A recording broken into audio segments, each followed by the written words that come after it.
Salut les amis. L'histoire d'aujourd'hui s'intitule « La famille de ma femme m'a mis la pression pour que j'abandonne le contrat de mariage après que je sois devenu riche.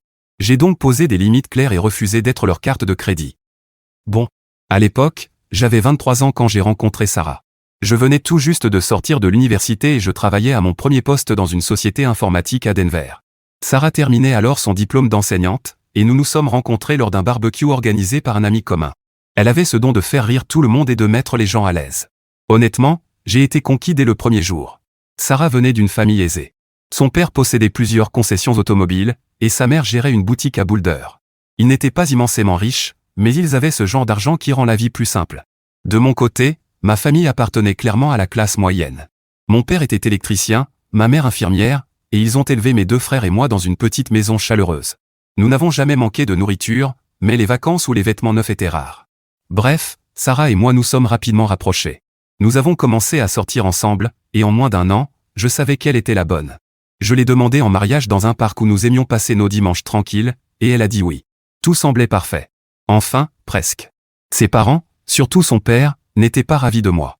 Dès le début, ils ont clairement montré qu'ils ne me jugeaient pas à la hauteur pour Sarah. Ce n'était pas de l'hostilité ouverte, plutôt des remarques subtiles destinées à me rappeler ma place. Des phrases comme « Alors Matt, c'est quoi ton plan sur 5 ans ?» ou encore « Tu sais, Sarah est habituée à un certain niveau de vie. » Je faisais semblant de ne pas y prêter attention parce que j'aimais Sarah, et qu'elle me soutenait. Lorsque nous avons commencé à organiser le mariage, ses parents ont lâché la bombe du contrat de mariage. Je me souviens très bien de ce soir-là, le père de Sarah m'a appelé dans son bureau après le dîner. Il avait cet air sérieux, comme s'il allait me donner un conseil qui allait changer ma vie. À la place, il m'a tendu une grosse pile de documents et m'a dit « Ce n'est qu'une formalité, Matt. C'est pour protéger l'avenir de Sarah. Je suis sûr que tu comprends. » Je ne comprenais pas. Et je n'aimais pas ça non plus. Je me suis senti insulté. Pourquoi partaient-ils du principe que j'allais profiter de leur fille? À ce moment-là, je gagnais à peine 40 000 $ par an dans mon boulot en informatique. Mais j'avais des projets, de grands projets. Je voulais faire mes preuves, pas seulement devant eux, mais aussi devant Sarah et moi-même. Malgré tout, je ne voulais pas créer de conflit. J'ai donc ramené les papiers à la maison et je les ai lus, partagés entre la colère et l'incompréhension. Le contrat stipulait clairement que si Sarah et moi divorcions un jour, je repartirais avec strictement rien, à part ce que j'aurais gagné moi-même. Aucun argent de sa famille, aucun bien hérité, rien. Tout était conçu pour la protéger elle, pas nous. Je détestais chaque ligne. J'en ai parlé à Sarah en espérant qu'elle me soutiendrait. Au lieu de ça, elle m'a dit « Matt, ce n'est pas grave. Ce ne sont que des papiers. Ça ne change rien à ce que je ressens pour toi. » Elle était calme, mais je voyais bien qu'elle se sentait coincée entre moi et sa famille. Je ne voulais pas la mettre dans cette situation, alors j'ai ravalé ma fierté et j'ai signé. Je me suis dit que ça n'avait pas d'importance, puisque je ne l'épousais pas pour l'argent de sa famille. Avec le recul, c'était sans doute ma première erreur, laisser ses parents donner le ton de notre mariage. Mais à l'époque, je pensais faire ce qu'il fallait. Je me disais qu'ils finiraient par m'accepter, et que le contrat de mariage ne serait jamais un problème puisque nous construisions notre vie à partir de zéro. Le mariage en lui-même était magnifique, mais aussi un peu gênant. Ma famille et la sienne ne se mélangeaient pas vraiment. Mes frères et quelques cousins étaient venus en costumes empruntés ou achetés en promotion, tandis que le côté de Sarah ressemblait à un catalogue de country club. Il n'y a pas eu de drame, mais le fossé était évident. Après le mariage, nous avons emménagé dans un petit appartement à Denver. Sarah a commencé à enseigner dans une école primaire du quartier, et moi, j'ai continué à trimer dans mon job en informatique. Les premières années ont été difficiles, mais enrichissantes. Nous faisions attention à chaque dépense, cuisinions presque tous nos repas à la maison et économisions le moindre centime. Ses parents faisaient parfois des remarques sur notre budget serré, mais nous nous en fichions. Nous étions heureux. Malgré tout, le contrat de mariage restait présent dans un coin de ma tête. Ce n'était pas que je pensais que nous en aurions un jour besoin, mais il symbolisait quelque chose de plus profond. C'était le signe que sa famille ne me faisait pas confiance, même après le mariage et malgré tous nos efforts pour construire une vie ensemble. Chaque remarque sarcastique de son père sur mon travail ou notre situation financière me faisait mal. Et je travaillais encore plus dur à cause de ça. Je voulais leur prouver qu'ils avaient tort. Mais le contrat ne disparaissait jamais vraiment. Il revenait parfois dans les conversations, de manière brève mais piquante. Sa mère plaisantait sur le fait qu'ils avaient été intelligents de m'avoir fait signer, ou son père en parlait lorsqu'il évoquait la protection des biens familiaux. Il souriait en le disant, mais pour moi, c'était toujours une gifle. Je n'ai rien dit. J'ai baissé la tête et je me suis concentré sur ma carrière. J'aimais Sarah, et je ne voulais pas que ses parents détruisent ce que nous avions. Je me disais que tant que nous étions heureux, le reste n'avait pas d'importance.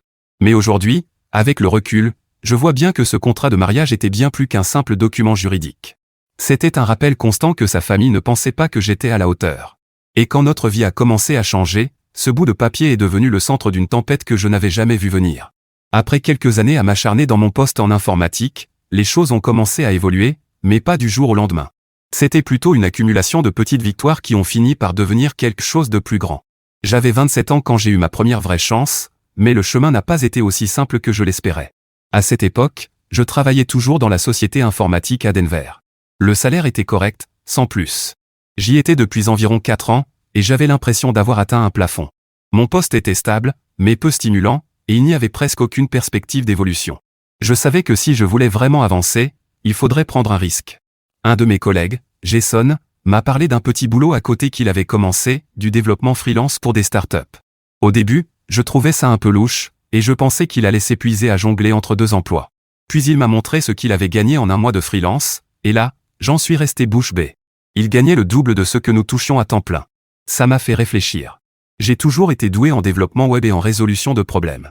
J'ai commencé à passer mes week-ends à me perfectionner, à apprendre de nouveaux langages, des frameworks, et à travailler sur des projets personnels. Sarah pensait que j'étais fou. Tu travailles déjà à plein temps, pourquoi tu t'infliges ça en plus, me disait-elle. Mais je n'arrivais pas à me débarrasser de ce sentiment que c'était une opportunité à saisir. Après environ 6 mois de freelance en parallèle, j'ai décroché un client qui a complètement changé la donne. C'était une petite start-up technologique qui cherchait quelqu'un pour construire tout leur système back-end. La rémunération était plus élevée que tout ce que j'avais gagné jusque-là sur un seul projet, et il proposait aussi des stock options. Au départ, je ne savais pas si ces actions vaudraient un jour quelque chose, mais la vision de l'entreprise me parlait vraiment, alors j'ai pris le risque. Pendant l'année qui a suivi, j'ai travaillé comme un forcené. Je gardais mon emploi principal avec ses 40 heures par semaine, mais chaque minute libre était consacrée à ce projet. Soir, week-end, tout y passait. Sarah n'était pas ravie. Elle me soutenait, mais je voyais bien qu'elle était frustrée de ne plus me voir autant qu'avant. Il y a eu des disputes, surtout des petites, à propos des dîners manqués ou du fait que j'étais scotché à mon ordinateur quand on était censé regarder un film ensemble. Je disais toujours, encore un petit moment, promis, mais je crois qu'aucun de nous n'y croyait vraiment. Puis c'est arrivé. La start-up avec laquelle je travaillais a été rachetée par une entreprise plus importante, et mes stock options ont explosé en valeur. Un jour, nous peinions encore à suivre les remboursements de la maison et de la voiture. Le lendemain, j'avais assez d'argent pour tout rembourser et conserver une confortable réserve. Je n'oublierai jamais l'expression sur le visage de Sarah quand je lui ai annoncé la nouvelle. Elle était choquée, dans le bon sens du terme, mais je crois qu'une partie d'elle avait du mal à réaliser que c'était réel. Ce moment-là a tout changé. J'ai démissionné de mon poste en informatique la semaine suivante, un rêve que je nourrissais depuis des années. Mon patron ne l'a pas bien pris. Il a essayé de me faire culpabiliser pour que je reste, en me disant des choses comme « Tu es l'un de nos meilleurs éléments, Matt. Tu es sûr de vouloir tout gâcher comme ça. » Mais je savais que c'était terminé. J'avais désormais des projets bien plus ambitieux. La première chose que j'ai faite après avoir démissionné a été d'emmener Sarah en voyage surprise à Hawaï. Nous parlions d'y aller depuis des années, mais nous n'en avions jamais eu les moyens. C'était ma façon de lui montrer que tous ses efforts avaient porté leurs fruits et que je ne nous avais pas oubliés. C'était incroyable, les plages, les couchers de soleil, la nourriture. Mais même là-bas, je n'arrivais pas à arrêter de penser à la suite.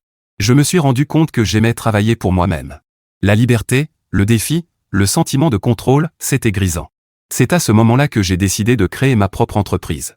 J'ai utilisé l'argent issu du rachat de la start-up pour lancer une société de gestion immobilière. L'immobilier m'avait toujours intéressé, et je voyais ça comme un moyen stable de faire fructifier mon patrimoine sans être coincé derrière un bureau. Démarrer l'entreprise n'a pas été facile.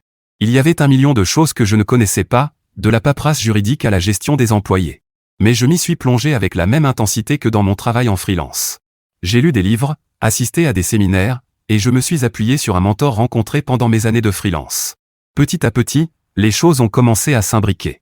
À 30 ans, ma vie prenait une tournure que je n'aurais jamais imaginée quelques années plus tôt.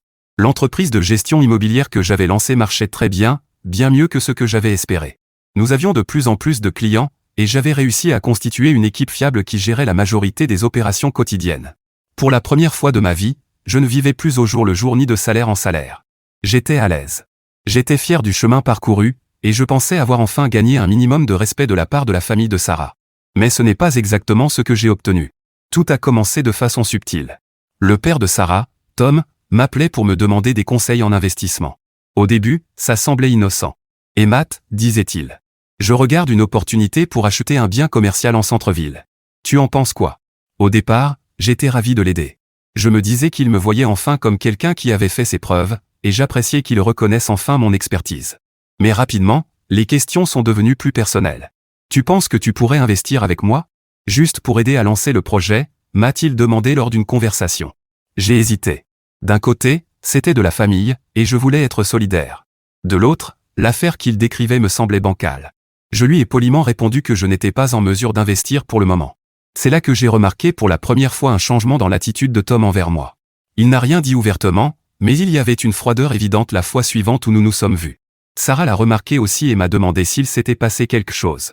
J'ai minimisé en disant « Non, il est sûrement juste stressé par le boulot ». Mais au fond de moi, je savais qu'il n'avait pas apprécié mon refus. Pendant ce temps, la mère de Sarah, Diane, avait sa propre façon de rendre les choses gênantes. Elle glissait des remarques en apparence anodines sur le coût de la vie, expliquant à quel point il devenait difficile de maintenir leur train de vie maintenant que Tom était semi-retraité. « Nous ne sommes plus aussi jeunes qu'avant, Matt, disait-elle avec un sourire. Parfois, je pense à la chance que toi et Sarah avez d'avoir une base financière aussi solide. Chance. Ce mot me dérangeait. Ce n'était pas la chance qui m'avait amené là où j'étais, mais des années de nuits blanches, de sacrifices et de travail acharné. Mais je me taisais pour éviter les tensions. Les choses ont pris une tournure plus sérieuse un week-end où Sarah et moi sommes allés dîner chez ses parents. Le repas avait bien commencé, steak et conversation banale. Mais au fil de la soirée, Tom a reparlé du contrat de mariage. Tu sais, Matt, a-t-il dit en coupant son steak, j'ai repensé à cet accord qu'on t'a fait signer quand toi et Sarah vous vous êtes mariés. Je me suis figé. Je n'avais pas pensé au contrat depuis des années. Pour moi, c'était juste une formalité destinée à leur faire plaisir, quelque chose sans importance aujourd'hui. Je pensais que tout ça était derrière nous. Qu'est-ce qu'il a? Ai-je demandé prudemment. Tu ne trouves pas qu'il est un peu dépassé maintenant? Regarde le succès que tu as aujourd'hui. Tu as construit une très belle vie pour ma fille, et je respecte ça. Mais garder ce document n'a plus vraiment de sens, non? J'ai regardé Sarah, qui semblait soudain extrêmement concentrée sur sa purée de pommes de terre. C'était évident qu'elle savait que cette discussion allait arriver. Je ne sais pas, Tom, ai-je répondu en essayant de rester neutre. Ça n'a jamais été un problème pour nous. Pourquoi changer quelque chose qui fonctionne? Diane est intervenue, c'est juste que les choses ont changé, Matt. Quand vous vous êtes mariés, nous voulions protéger l'avenir de Sarah. Mais maintenant que tu réussis si bien, ce contrat n'a plus vraiment de sens. Tu fais partie de la famille, après tout. Voilà. Ce mot. Famille. Une façon de me faire passer pour celui qui était déraisonnable si je refusais. J'ai de nouveau regardé Sarah, espérant qu'elle prenne ma défense, mais elle est restée silencieuse. Ce silence m'a agacé plus que tout. Honnêtement, je ne vois aucune raison de l'annuler, ai-je fini par dire. Ça n'a aucun impact sur notre vie quotidienne. Ce n'est qu'un bout de papier rangé dans un tiroir. Le sourire de Tom s'est crispé, et Diane a lancé un regard à Sarah, comme pour dire « Tu ne peux pas lui faire entendre raison ». Mais personne n'a insisté davantage ce soir-là. Sur le trajet du retour, j'en ai parlé à Sarah. « Pourquoi tu n'as rien dit ?» lui ai-je demandé. Elle a soupiré en regardant par la fenêtre. « Parce que je ne veux pas être coincé entre vous, Matt. Tu sais comment sont mes parents. Ils veulent juste ce qu'il y a de mieux pour moi. Et ce qui est le mieux pour nous, ai-je répliqué. C'est notre mariage, pas le leur. Le contrat n'a jamais été un problème, alors pourquoi ils s'acharnent maintenant? Elle n'avait pas vraiment de réponse. Elle s'est contentée de dire « Je leur parlerai, d'accord? Ne te fais pas de soucis. » Mais je m'en suis fait. Beaucoup. Les semaines suivantes, la pression n'a fait qu'augmenter. Tom et Diane trouvaient toujours un moyen de reparler du contrat, en présentant ça comme une simple discussion. Sarah est devenue plus sur la défensive, disant des choses comme « Tu n'as rien à perdre en l'annulant ». C'est là que j'ai commencé à avoir l'impression de me battre sur deux fronts, contre ses parents, et contre Sarah elle-même. Je l'aimais, mais c'était difficile de ne pas sentir qu'elle n'était pas complètement de mon côté. Le point de rupture est arrivé quand Diane m'a appelé un après-midi, alors que j'étais au bureau. Elle a commencé par parler de tout et de rien, puis a rapidement ramené la conversation au contrat de mariage. « Matt, tu devrais vraiment réfléchir à l'image que ça donne, a-t-elle dit. Garder ce document donne l'impression que tu ne fais pas confiance à Sarah, et ce n'est pas juste pour elle. J'en avais assez. Avec tout le respect que je vous dois, Diane, ce n'est pas une décision qui vous appartient. Sarah et moi sommes très bien comme ça. » Il y a eu un silence, puis elle a dit quelque chose que je n'oublierai jamais, « Eh bien, si tu tiens vraiment à le garder, je suppose qu'il faudra voir ce que Sarah en pensera sur le long terme. » Ce n'était pas une menace directe, mais ça y ressemblait fortement. J'ai raccroché, furieux. Ce soir-là, j'ai raconté à Sarah ce que sa mère avait dit. Elle n'avait pas l'air surprise. Au contraire, elle a répondu « Ils s'inquiètent juste pour moi, Matt. Ils ne veulent pas de mal. » C'est à ce moment-là que j'ai compris que ce n'était pas seulement une question de contrat de mariage. C'était une question de contrôle. Ses parents avaient toujours eu leur mot à dire dans sa vie, et maintenant, ils essayaient d'étendre ce contrôle à moi. Mise à jour 1. Salut à tous, c'est encore Matt. Avant tout, merci pour tous les conseils et le soutien que j'ai reçus jusqu'ici. Honnêtement, ça m'a ouvert les yeux. Écrire tout ça m'a permis d'y voir plus clair, et lire les témoignages de personnes passées par des situations similaires m'aide énormément. Alors voilà où on en est. Les choses ne se sont pas arrangées. Si quelque chose a changé, c'est que la pression s'est intensifiée. Sarah parle de plus en plus souvent du contrat de mariage, et je ne peux plus ignorer le changement dans son ton. Ce n'est plus simplement, c'est quelque chose dont on devrait discuter. Maintenant, c'est plutôt, si tu me fais confiance, tu accepterais de l'annuler. Nous nous sommes disputés plusieurs fois à ce sujet. La dernière dispute a été particulièrement violente quand je lui ai dit franchement, ce n'est pas une question de confiance, Sarah. C'est tes parents qui essaient de nous contrôler. Elle n'a pas apprécié et m'a répliqué, ou peut-être que c'est toi qui ne me fais pas confiance. Quel genre de mari garde ce genre de choses en place après toutes ces années? Ça m'a fait mal. Je lui ai répondu que le contrat n'avait jamais posé problème pendant des années. Alors pourquoi est-ce que ça devient soudainement un problème maintenant? La seule chose qui a changé, c'est que tes parents voient des signes de dollars. Elle m'a traité de parano, ce qui est devenu son argument préféré. À ce moment-là, j'ai compris qu'il nous fallait une vraie discussion, sans distraction. Je lui ai donc proposé qu'on parte quelques jours dans la cabane que nous aimions tant. C'est un petit endroit tranquille au bord d'une rivière, et je me suis dit que ça nous permettrait peut-être de repartir à zéro et de parler calmement, sans que ses parents ne planent au-dessus de nous comme des nuages d'orage. Sarah a accepté, mais son attitude montrait clairement qu'elle n'était pas ravie. Une fois sur place, ça a plutôt bien commencé. La cabane était exactement comme dans mes souvenirs, paisible, isolée, parfaite pour se vider la tête. Le premier soir, nous avons cuisiné ensemble, ce qui m'a semblé presque normal pour une fois. Mais même là, il y avait une tension silencieuse dans l'air. Le lendemain matin, j'ai décidé d'arrêter de tourner autour du pot. Nous étions assis sur le ponton, à regarder la rivière, et j'ai dit, Sarah, j'ai besoin de savoir ce qui se passe vraiment. Est-ce que c'est une question entre nous, ou est-ce que ça concerne tes parents? Elle a soupiré, sans même essayer de cacher son agacement. Matt, c'est entre nous. Mes parents ne contrôlent pas ce que je pense. C'est moi qui dis que ce contrat n'a plus de sens aujourd'hui. Je n'y ai pas cru une seconde. Allez, Sarah. Ne faisons pas semblant que tes parents ne poussent pas ça depuis le début. Ce sont eux qui m'ont fait signer ce contrat, et maintenant ce sont eux qui veulent s'en débarrasser. Ce n'est pas une coïncidence. Elle s'est tournée vers moi, le visage grave. Tu t'entends parler? Tu agis comme si mes parents étaient les méchants, alors qu'ils veulent juste ce qu'il y a de mieux pour moi. Ce qu'il y a de mieux pour toi? Et ce qu'il y a de mieux pour nous? Ce n'est pas leur mariage, Sarah. C'est le nôtre. Et je ne vais pas les laisser décider à notre place. C'est laquelle a dit quelque chose qui m'a fait bouillir le sang. Peut-être que le problème, ce n'est pas eux, Matt. Peut-être que c'est toi. Peut-être que tu es tellement enfermé dans tes propres insécurités que tu ne vois pas à quel point c'est injuste pour moi. Insécure, ai-je répliqué. Tu penses que je suis insécure parce que je ne veux pas déchirer un accord que tes parents m'ont imposé? Le même accord qu'ils m'ont fait signer parce qu'ils ne me faisaient pas confiance? Elle a haussé les épaules et a répondu, eh bien, si tu ne peux pas me faire confiance maintenant, peut-être qu'on ne devrait même pas parler d'avenir ensemble. Ça m'a frappé comme une brique, mais je n'ai rien laissé paraître. Waouh! Donc maintenant tu me menaces de partir parce que je refuse de céder aux exigences de tes parents? Très mature, Sarah. Ce n'est pas une menace, Matt, a-t-elle dit d'une voix froide. C'est la réalité. Si tu es obsédé par ce contrat, peut-être que tu ne me vois plus comme ta partenaire. Peut-être que tu attends juste que je fasse une erreur pour pouvoir partir avec tout. Là, c'en était trop. Je me suis levé, je l'ai regardé droit dans les yeux et j'ai dit, ne retourne pas la situation comme si j'étais le problème. J'ai bossé comme un fou pour tout ce que nous avons, sans aucune aide de tes parents. S'il y a quelqu'un qui devrait remettre la loyauté en question ici, c'est moi. Elle m'a juste regardé, sans dire un mot, et je suis retourné à la cabane pour me calmer. Le reste du séjour a été un désastre. Nous parlions à peine, et quand nous le faisions, c'était tendu. Quand nous avons fait nos valises pour rentrer, il était clair que nous n'étions plus du tout sur la même longueur d'onde. J'ai ma première séance de thérapie cette semaine, et j'espère que ça m'aidera à y voir plus clair pour la suite. Pour l'instant, j'ai l'impression d'être au milieu d'un champ de mines, en essayant de ne rien faire exploser. J'aime Sarah, mais cette situation me pousse à remettre beaucoup de choses en question. Si certains d'entre vous ont déjà vécu quelque chose de similaire, j'aimerais vraiment savoir comment vous avez géré ça. Merci de m'avoir lu, et merci pour votre soutien. Mise à jour 2. Salut à tous. J'aimerais revenir avec de meilleures nouvelles, mais les choses ont empiré. J'en suis à un point où je ne sais même plus si mon mariage peut survivre à ça.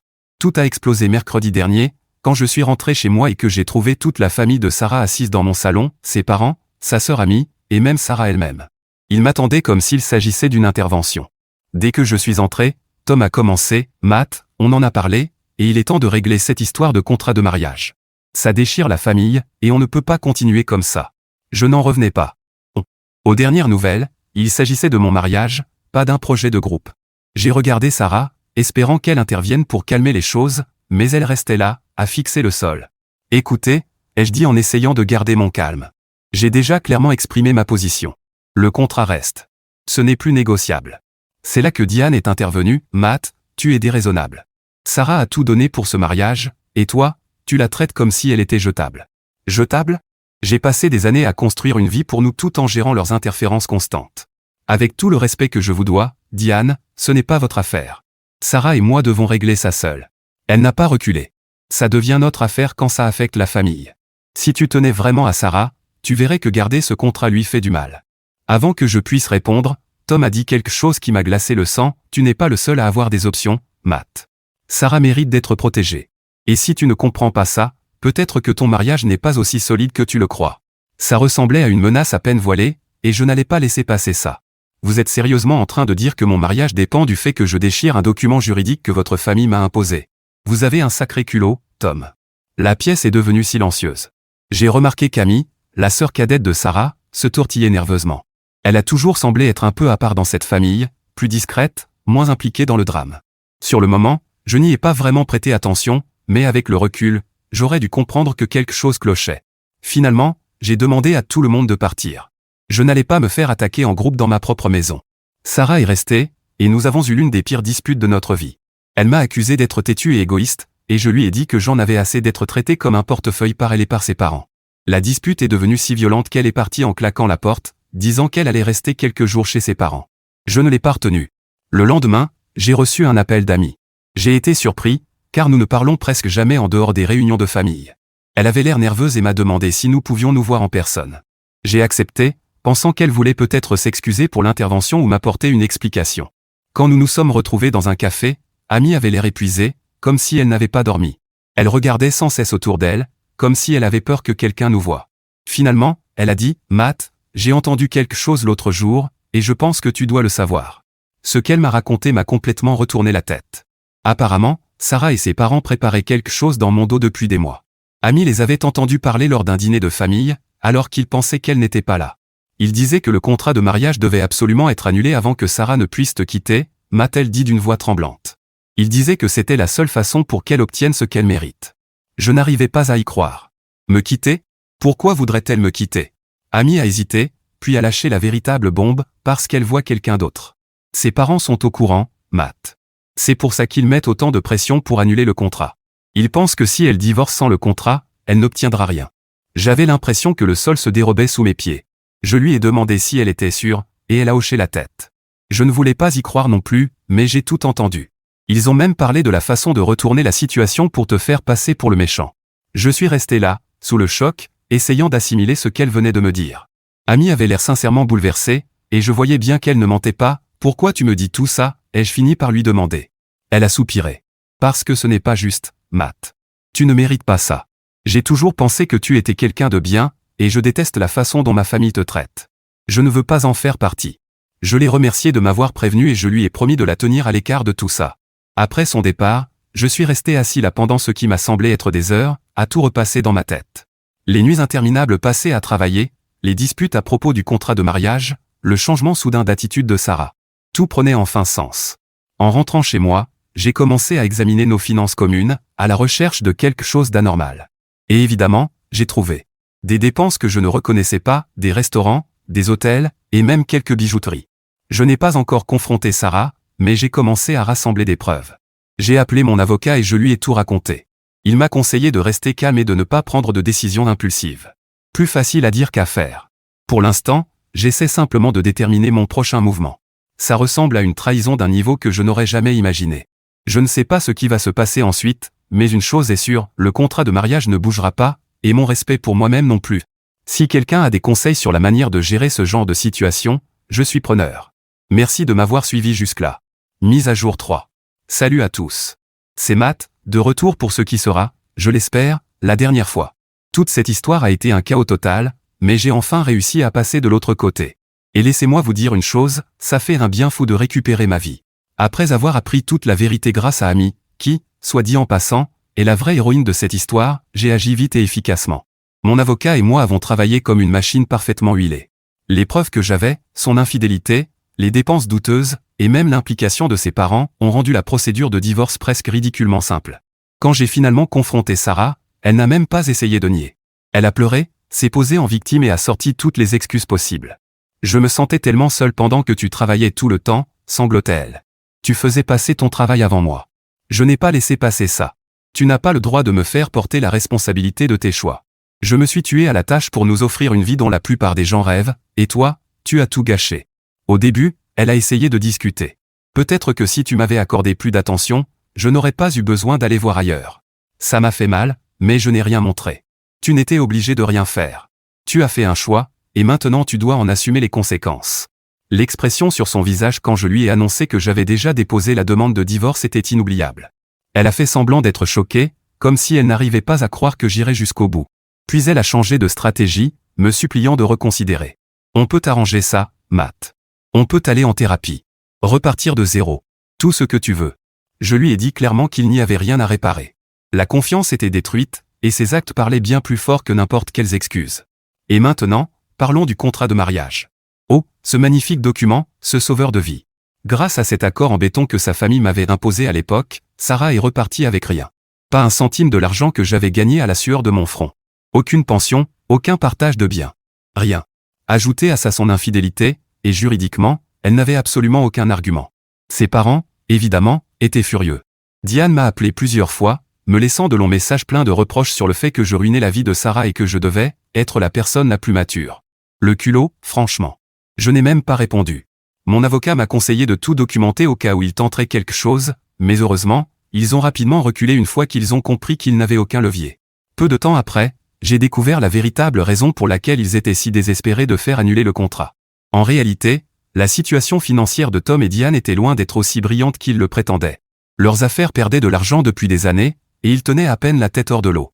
Leur train de vie luxueux, de la poudre aux yeux. Quand Sarah est retournée vivre chez eux, les fissures dans leur image parfaite sont devenues évidentes. Elle est passée de notre belle maison à sa vieille chambre d'enfant. Fini les vêtements de créateur, les journées au spa et les dîners hors de prix.